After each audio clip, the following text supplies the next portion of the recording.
अस्सलाम वालेकुम स्टूडेंट्स।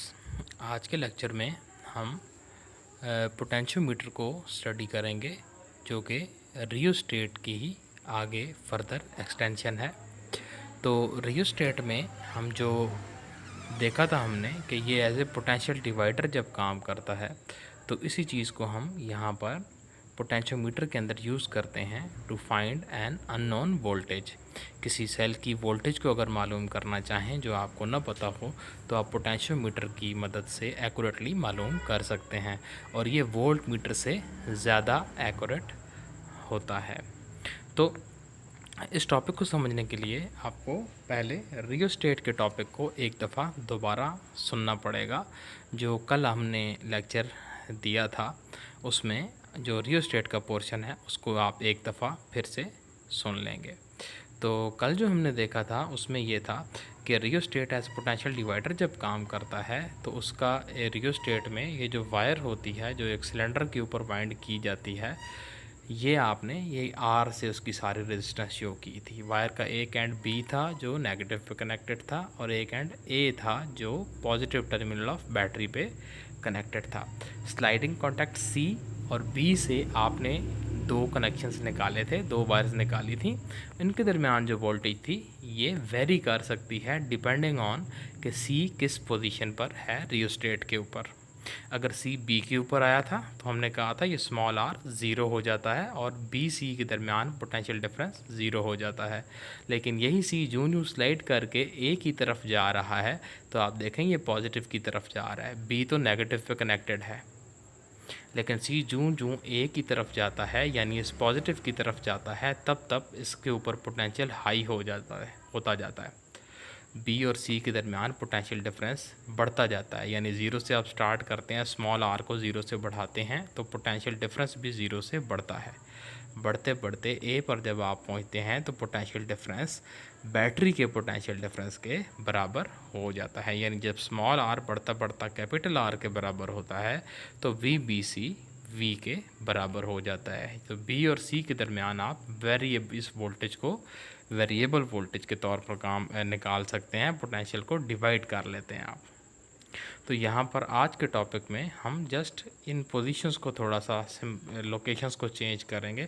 यानी यहाँ पे आप सिंपली एक और बात भी देख सकते हैं कि बी और सी के दरमियान अगर आपको पोटेंशियल वी बी सी मिलता है पोटेंशियल डिफरेंस, तो इसी तरह की एक कनेक्शन आप ए और सी के दरमियान से भी निकाल सकते हैं। यानी ए पे एक वायर कनेक्ट करें और सी पे भी एक सी से एक वायर निकालें तो आपको इनके दरमियान भी डिवाइडेड पोटेंशियल मिल सकता है जिसको आप वी ए सी कहेंगे। तो फ़र्क ये होगा कि बी क्योंकि नेगेटिव पे कनेक्टेड है तो ये साइड नेगेटिव होगी, ये वायर नेगेटिव होगी, ये पॉजिटिव पोटेंशियल की वायर होगी क्योंकि ये हायर पोटेंशियल पर है एज़ कंपेयर टू बी तो ज़ीरो पर है लेकिन सी यहाँ पर पॉजिटिव पोटेंशियल के करीब है।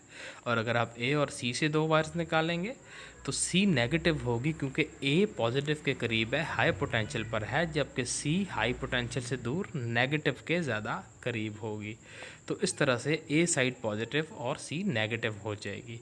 फ़र्क सिर्फ इतना होगा। अब हम रियोस्टेट पर आते हैं तो वही फिगर हम दोबारा देखते हैं। तो यहाँ पर ये पॉजिटिव टर्मिनल इस दफ़ा हमने लिया है, पॉजिटिव टर्मिनल नीचे की तरफ है और ये ए यानी पॉजिटिव पे कनेक्टेड है जबकि सी स्लाइडिंग कॉन्टैक्ट है। पोटेंशियोमीटर में आपने जो रियोस्टेट में वायर लपेट रखी थी एक उसके ऊपर सिलेंडर के ऊपर, पोटेंशियोमीटर के ऊपर वही वायर आप स्ट्रेट करके एक बोर्ड पर लगा लेते हैं और ये 400 सेंटीमीटर लंबी वायर होती है। तो स्लाइडिंग कॉन्टैक्ट जो है वो उसी तरह से आप वायर के ऊपर स्लाइड कर सकते हैं, उसको आप जॉकी कहते हैं। तो अब हम देख सकते हैं कि ए और सी के दरमियान जो पोटेंशियल डिफरेंस है वो small r by capital R into V है। स्मॉल आर वो रेजिस्टेंस है जो ए और सी के दरमियान है और ये आपके पास कैपिटल आर है जो पूरी वायर की रेजिस्टेंस है, ये जो 400 सेंटीमीटर लंबी वायर है। अब हम ये देखते हैं कि पोटेंशियल डिवाइड होकर हमें ये आपको V A C small r by capital R into V मिलता है। तो जो करंट यहाँ पर फ्लो कर रहा है that is V by R.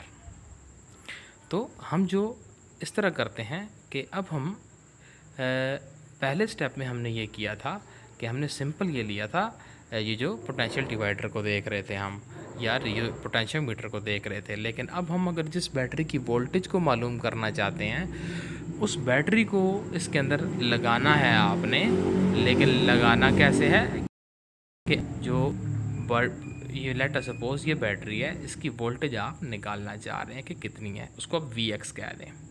तो इसका पॉजिटिव टर्मिनल ए पर ले आएंगे जो इटसेल्फ पॉजिटिव है, और नेगेटिव टर्मिनल के साथ एक गैल्वेनोमीटर अटैच करेंगे जो कि स्लाइडिंग कॉन्टैक्ट के सी के साथ अटैच हो जाएगा। उसका दूसरा एंड, गैल्वेनोमीटर का दूसरा एंड सी पर आप लगा देंगे।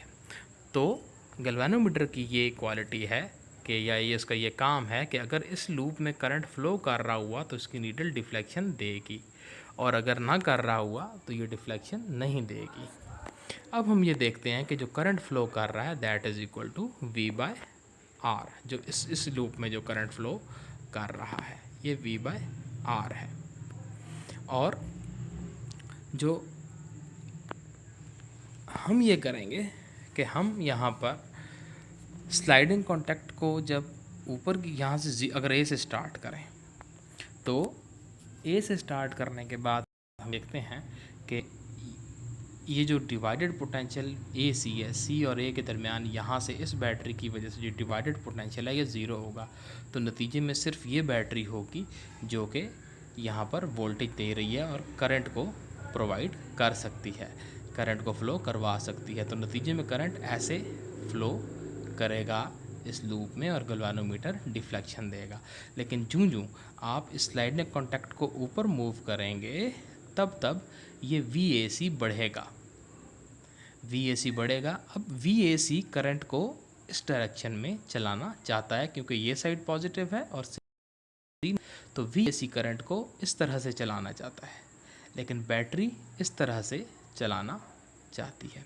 आप C को मूव करते जाएं ऊपर की तरफ तो ये वाला जो वोल्टेज है VAC ये बढ़ती जाएगी, यानी जो करंट को एंटी क्लॉकवाइज में चलाना चाह रही है ये वोल्टेज बढ़ती जाएगी। होगा ये कि जैसे ही ये वोल्टेज इस वोल्टेज के बराबर होगी जो इसको क्लॉकवाइज में करंट को चलाना चाह रही है, ये वोल्टेज और ये VAC बराबर होंगे तो इस लूप में कोई करंट फ्लो नहीं करेगा और गैल्वेनोमीटर ज़ीरो डिफ्लेक्शन दे देगा। जब कोई करंट फ्लो नहीं कर रहा इसका मतलब है कि जो वोल्टेज सोर्स करंट को क्लॉकवाइज में चलाना चाहती है वो वोल्टेज उस वोल्टेज के बराबर हो गई है जो करंट को एंटी क्लॉकवाइज में चलाना चाहती है।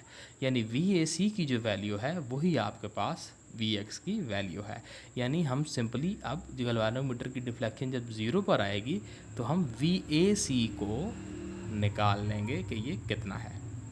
इसको निकालना कोई मुश्किल नहीं है, हमारे पास पोटेंशियल डिवाइडर के फार्मूलाज मौजूद हैं। VX दूसरे लफ्ज़ों में हमारे पास अब VAC small r by capital R into V है, तो हम ये भी कह सकते हैं कि इस केस में VX small r by capital R into V हो गया है। अब हम ये देख सकते हैं कि ये जो टोटल रेजिस्टेंस है इसकी लेंथ अगर कैपिटल L है, ये जो वायर है इसकी रेजिस्टेंस कैपिटल R है टोटल वायर की, तो इसकी टोटल लेंथ कैपिटल L ले लें। और ये जो स्मॉल r है ये A से लेकर C के दरमियान जो लेंथ है इसको आप स्मॉल l ले लें। तो हमें ये मालूम है कि स्मॉल l जितना बड़ा होगा स्मॉल r भी उतना बड़ा होगा, और कैपिटल L कैपिटल R के डायरेक्टली प्रोपोर्शनल है क्योंकि हम ये फार्मूला पढ़ चुके हैं that R is equal to rho L by A. Length बढ़ाने से रेजिस्टेंस बढ़ती है और यही असल में पोटेंशियल डिवाइडर का या पोटेंशियोमीटर का आप कह सकते हैं कि एक मेन वर्किंग प्रिंसिपल भी है। तो अब आप क्या करते हैं कि इस स्मॉल r की जगह पर rho into small l by ए लिख लेते हैं, जबकि कैपिटल R की जगह पर rho into capital L by ए लिख लेते हैं, और बाकी इक्वेशन 1 को आप उसी सूरत में लिख देते हैं। VX इज़ इक्वल टू ये स्मॉल r है ऊपर, ये नीचे कैपिटल R है और ये V है। अब रो बाई ए से कैंसिल हो जाएगा, तो आपके पास VX is equal to small L by capital L into V आ जाएगा। अब आप पोटेंशियोमीटर पे जब ये बैलेंस हुआ तो ये स्मॉल एल भी वहाँ से देख सकते हैं कितना है, कैपिटल एल भी देख सकते हैं, और ये वोल्टेज नोन होती है जो हम खुद से प्रोवाइड करते हैं, तो आपको वी एक्स मिल जाएगा। तो इस तरह से आप अननोन वोल्टेज को मालूम कर लेते हैं। अब हम इसकी मदद से दो वोल्टेजेस का कंपैरिजन भी कर सकते हैं, यानी दो बैटरीज की वोल्टेजेस का कंपैरिजन करने के लिए यहाँ पर आप पहले पहली बैटरी को लगाएं, फिर दूसरी को लगाएं। तो हम कहते हैं कि हमने ये देखा कि हमारे पास जो वोल्टेज निकालने के लिए फार्मूला आया वो small l by capital L into V है। तो हम जो दो कंपैरिजन करना चाहते हैं, हम एक बैटरी को ईएमएफ को V1 या वोल्टेज को V1 कह देते हैं और दूसरी की वोल्टेज को V2 कह देते हैं। तो अब हम लेट अस सपोज ये कहते हैं कि जो पहली बैटरी है वो जिस लेंथ पर बैलेंस हुई है वो लेंथ L1 है। तो हम ये कह सकते हैं कि V1 is equal to L1 by L into V. पहली बैटरी जिस लेंथ पर बैलेंस हुई है, यानी गैल्वेनोमीटर ने ज़ीरो डिफ्लेक्शन दी है, उसको आप स्मॉल L1 कह देते हैं। तो फार्मूला ये फॉर्म ले लेगा, V1 is equal to V by L1 V1 into V into L1 by L capital L। अब दूसरी बैटरी के लिए हमारे पास बैलेंसिंग है, लेट अस सपोज L2 है, यानी अगर उसकी वोल्टेज डिफरेंट हुई तो ये VAC की डिफरेंट वैल्यू आएगी, ये किसी और लेंथ पर बैलेंस होगा, उसको आप L2 कह लें। तो इस फार्मूला में स्मॉल l की जगह पे L2 पुट कर लें। अब हम बेसिकली V1 और V2 का कंपैरिजन देखना चाह रहे हैं, ये अननोन वोल्टेजेस हैं, इनका कंपैरिजन देखना चाह रहे हैं, यानी इनकी रेशो निकालना चाह रहे हैं। तो आप सिंपली एक इक्वेशन को दूसरी पर डिवाइड कर दें। यहाँ पे V और कैपिटल L के साथ कैंसिल हो जाएंगे, तो आपके पास जो वोल्टेज आ जाएगी that will be equal to V1 by V2 is equal to L1 by L। यानी आप सिंपली यहाँ पर बैलेंसिंग लेंथ्स दोनों बैटरीज़ की निकालें और उनकी रेशियोज़ ले लें, तो वही रेशियोज़ उनकी वोल्टेजेस की भी होंगी। तो ये आपके पास पोटेंशियोमीटर था जिसकी मदद से आप दो वोल्टेजेस का कंपैरिजन भी कर सकते हैं और किसी बैटरी की वोल्टेज को एक्यूरेटली मालूम भी कर सकते हैं।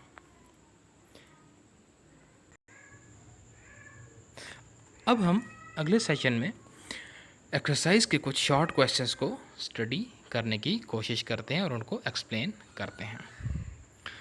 तो सबसे पहला क्वेश्चन आपकी बुक का है जो शॉर्ट क्वेश्चन है, the potential difference is applied across ends of A copper wire.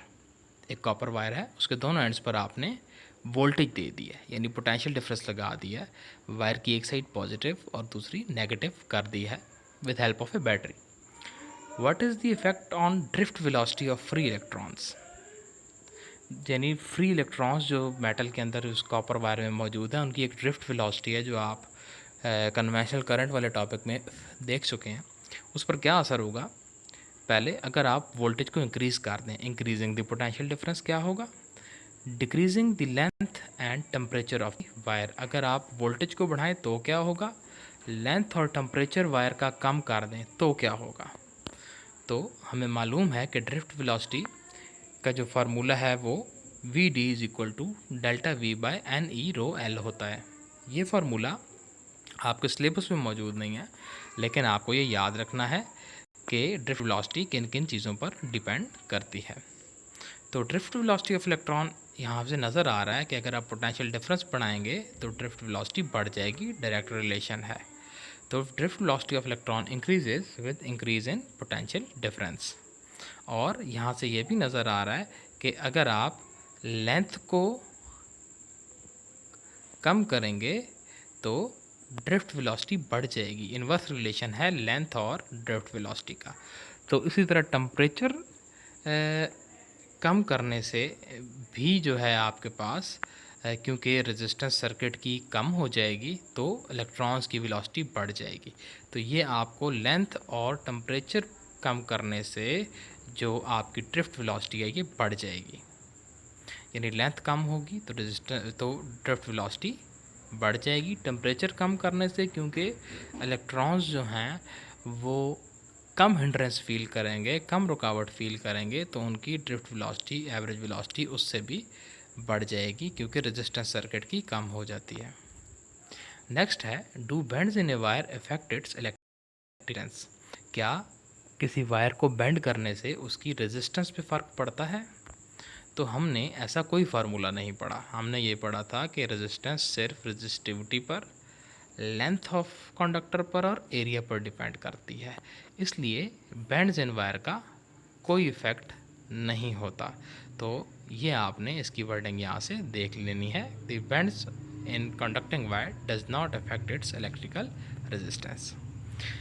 Next जो आपके पास शॉर्ट क्वेश्चन है, ये हमने रेजिस्टेंस और कार्बन रेजिस्टर्स के टॉपिक के अंदर ये दो एग्जांपल्स हमने सॉल्व, ये जो प्रॉब्लम हमने ये एक्सरसाइज के क्वेश्चन हमने सॉल्व कर रखा है।